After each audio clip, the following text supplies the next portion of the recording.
These summer events are back in Rise of Kingdoms, and it's time for me to discuss everything from city skins to the 7k gem event, the In Search of Wonders event, the Zenith, the arms training, the race against time. All of these will be discussed in today's video. So if you want to maximize your gold heads and your potential from all of these events, which are quite free to play, let me add, you definitely should check out today's video. So let's start off with all the bundles, and I'll start off with History Hunter. And this bundle is not too bad of value because you are getting yourself a fairly good amount of resources. This is actually a lot more resources than most bundles will give, and you're getting an okay amount of speed ups. This is slightly less overall speed ups than other bundles. You are getting obviously the same amount of VIP, but you are also getting either more compasses or more gems. But we'll just go over the compasses first. The compasses give you access to do more, chances in the In Search of Wonders event. This event isn't too bad if you're really desperate for armaments. Overall, though, I don't think it's the best value. The thing with these compasses as well, I'd like to mention, is that if you don't use them once the event ends, you will get 200 gems per compass you did not use. This is actually fairly good value if you're buying the bundle and you just want to get as many gems as possible, since you'll get 1,800 gems for the same price of buying 1,050 gems. Usually 1,050 gems is around $8, but with this bundle, you're getting all the speed ups, all the resources, and you're getting the extra whatever amount of gems you are from your compasses. Obviously, the more you buy, the less compasses you will get per dollar. So overall, the price per gem is diminishing, and it does become less valuable for you, though it is still not the worst value if you max buy this bundle. And for low spenders, this isn't too bad if you buy like the first 3 tiers, since you are getting a fair amount of gems in return as well. However, I would never say that this bundle is better than buying the 10 gold heads for the same price, or buying the 5 or the 4 legendary materials for the same price from those pop-up bundles. So overall, the History Hunter bundle isn't the best value, though getting the gems instantly or within 3 days is obviously going to be very nice, especially if you want to do the Wheel of Fortune, since it is coming this Tuesday, and if you buy this bundle and you save those compasses, you will get the gems before the Wheel of Fortune finishes, so you can spin the wheel even more. Dragon Boat Race is actually worse value than the History Hunter bundle in my opinion. This bundle is not too bad a value, but the Dragon Boat Race is pretty rubbish. The only thing you really get from that bundle is, I think it's slightly more speed ups than the other bundles, and then you get a bunch of these bamboo leaves so you can get to level 25 here quicker. But this event only takes around 10,000 action points if you're free to play.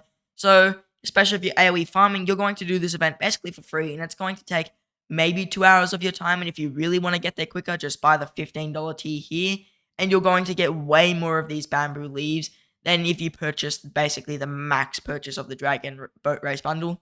This is really only for the cosmetic stuff like the city frames and the name tag. So other than that, I wouldn't be buying this bundle. I don't think it's worth your money. Then rejoice for all of you low spenders like myself. Recharge rewards are back. That means you can purchase any bundles, and you're going to be able to get yourself up to 30 gold heads. You're going to get a bunch of materials, and it's just a great time. I mean, there's also skill resets in here, so this is a definitely good time to be spending. Make sure if you're buying these bundles to wait till the next day. So if you buy the first 2 tiers of History Hunter, you're going to get yourself 2,500 gems. Wait the next day at reset, buy the next tier, and then you'll get the second day of your recharge rewards. Great time if you're spending money. Another thing I like to do is at this time of the year, I will just refresh my 30-day gem supply because it gives you 2,200 gems, which count towards recharge rewards, and then I'll buy like the second tier of the daily special offer because that's not too bad value. You get some action points, some stuff that is quite important. You get a fair amount of gems and a fair amount of resources. So once again, you can just buy the daily special offer, and it's going to be fairly good value for you. Overall, though, this is definitely your best time to do gem supplies. If you're buying any bundles for the future, it's a good time. Anything that's going to basically net you extra gems, or it's going to give you gems that will count towards recharge rewards, are good to do now because you are going to get all the gold heads in return for this. Then we have the Dragon Boat Bonanza event, and this is just the typical do things that you'd normally do every day to get yourself epic commander sculptures. Each one of these missions not only gives you some more bamboo leaves, but also gives you one of these chests, which can be used to basically get 1 epic commander sculpture, 1 5-minute speed up, and 1 tome of knowledge each. You get up to 100 of these. For new accounts, this is an amazing event. You can basically get, I think it's about 1/4 of an epic commander straight up maxed from this event. So I highly recommend trying to focus down on these. For endgame accounts, so like my own, or people who've really reached Season 3, this event's pretty useless. Just do your normal stuff and you'll get around 60 to 70 of these chests. Then the In Search of Wonders event is back. This is basically your armament gambling. You can spend gems here to have a chance of getting some armaments. The formations you can pick from are Arch, Wedge, V formation, Echelon formation, and Hollow Square. There is no line and triple line formation. I did like the March speed one, which I think is triple line. But overall, these formations are fine. If I were you, I'd probably pick wedge formation or arch formation. But if you're a garrison, hollow square is pretty good. So if you have a garrison march that's using hollow square, then go in and get as many good armaments for this as you can. One thing to note here is it's not completely RNG based. After 10 searches, you're guaranteed 1 legendary armament, and after 40, you're guaranteed to get a legendary armament from your preferred formation that is inscribed. Very RNG based still, because the stats on that you don't know, the armament inscription you also don't know, so I wouldn't really be spending gems on this if you're a free to play. If you're a whale though and you want to buy that bundle and you want to spend the gems, go for it. It's not too bad a value since armaments can be very good. Then we got the 7k gem event, and this is the typical best value for your account. If you buy this event, you're going to be in a great spot. You can see I just bought it and I don't regret it at all, because that is the best value you're ever going to get on any account in existence. You spend 7,000 gems, you get around 7,000 gems back. I think it's around 6,000 or 5,000 gems total, but you get 35 gold heads, a city skin, you get teleports, you get materials, speed ups, stars, all of these amazing things for 7,000 gems. It's the best value. Don't even think about anything else. If you want to spin the Wheel of Fortune for a commander, they can wait, because this event is way better. And basically, to get these bamboo leaves, you can gather on the map, collect resources in your city, so just collect in your city, and kill barbarians. Barbarians are going to be your main way of doing this. You can try and gather like really effectively and just send out as many marches as you can, gathering 24/7. But barbarians are the main way to get as many bamboo leaves as you can. $15 tier, like I said before, is going to give you a lot more leaves, but overall, it's not really worth your money. I think in total, you do get a few more VIP points, and you get a fair amount of speed ups on this. It is way more speed ups than you get from any other bundle, but you're probably not going to be buying this if you are a low spender. If you want to spend a little bit of money to get the speed ups though, I totally understand. In that point, I'd say it's not too bad value. As for the decoration, I don't think any of the decorations here give you an achievement. I think maybe Town Hall Treasure might, but for the most part, just go with whichever one you think looks the best for your city, or whichever decoration you don't own, because currently, you can't pick your own decorations unless you own all the other rewards on offer. Before, you could just pick one that you owned, and I would say go for whichever one you own to get the gems, because decorations are kind of meaningless unless you like the look. But nowadays, you have to pick between one that you do not own. But if you own all of them, you get 200 gems, which is nice. As for the city skins, one of them is an archer defense, and one of them is a cav defense. Pick between those. I think the cav defense skin is definitely the best one here. Cav attack is the rubbish skin, and the archer defense comes at the cost of cav health. So once again, also a pretty bad skin. I wouldn't really be going for that, because cav health is definitely not worth archer defense. If you are a cav main though in the really early games and you don't have any cav skins, this cav defense skin is also quite good. Then you've got arms training, so make sure you keep that in mind. If you can get yourself to get as many troops as possible left alive after you fight Loha, you can earn yourself a bunch of gold heads on your leaderboard, and also you get more bamboo leaves from that event.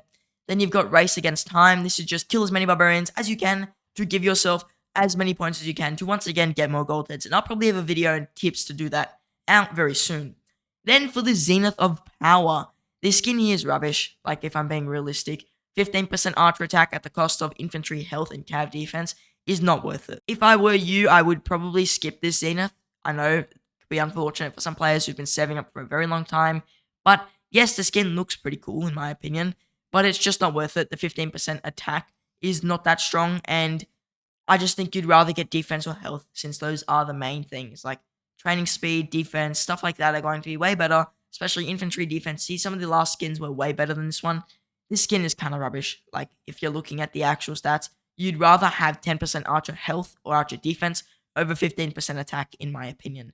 Even maybe, I might be stretching it here, 5% archer health skin is probably going to do better than a 15% archer attack skin that's making you lose 10% of stats. If you do plan to push Zenith, I highly recommend right now putting up your 50k extenders, letting them train a little bit. I know it's only going to save you around 2 days of speed ups, but if you are planning to do a Zenith and you want to do this Zenith, if you really want the city skin, now is really your best chance, because not many people will go for this Zenith. It is a pretty rubbish Zenith, so I don't think many people are going to say, oh, I really want that city skin for my account.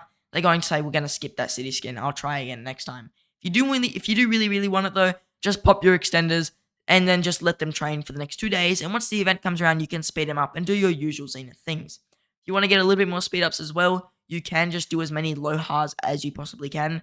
They give you a fair amount of speed ups each, up to 3 hours per Loha, which is more than Barbarian Forts and more than Barbarians as well. If you are AoE farming, that is more, but doing these Lohas is going to give you a ton of speed ups, and it's definitely very good value if you want to push a Zenith Horrible if you're not pushing a Zenith though, since it's just speed ups and everything else there is pretty rubbish. Overall though, these events are pretty stock standard. We've seen literally every single one of them before. We've seen these bundles before as well, so nothing too crazy here. Just make sure you're doing your 7k gem event and you're on track to get basically most of the value that you could get from all of these events.